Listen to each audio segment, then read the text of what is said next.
Halamang gamot na 7 ulit ang taglay na beta-carotene kaysa sa carrots. 6 na ulit ang taas ng taglay na vitamin E kumpara sa spinach. At 5 ulit ang taglay na omega-3 fatty acid kumpara sa spinach. At nag-uumapaw na vitamin A, vitamin C, calcium, iron, magnesium, potassium at antioxidants. Ito ay isa sa pinagpala sa lahat ng halamang gamot dahil sa nag-uumapaw na sustansya. Ito ay kulasim kung tawagin sa amin. Sa iba ito ay gulasim, gulasima at ulasiman. Grabe sa omega-3 fatty acid ang taglay nito na ang tanging misyon ay pangalagaan ng ating puso laban sa stroke, heart attack at kahit anong uri ng sakit sa puso. Ang halamang ito ay naitala na may pinakamataas na omega-3 fatty acid na taglay sa land-based plant sa kasaysayan ng mga pag-aaral sa medisina. Meaning, siya ang hari ng omega-3. Wala nang tatalo or kayang tapatan siya. Hindi lang puso ang kaya nitong patatagin dahil may kombinasyon itong calcium at magnesium. Dalawang mineral na ginagawang bakal sa tibay ang ating mga buto at inaayawan ng osteoporosis. May taglay din itong folate na namamahala maging safe ang ating mga cells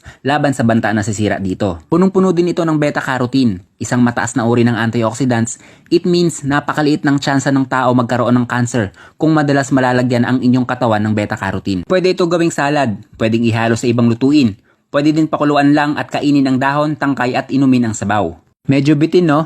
Sobrang dami pa nitong taglay na sustansya. As in maraming marami. At yan ay isang minutong dagdag kaalaman galing sa isang magsasaka.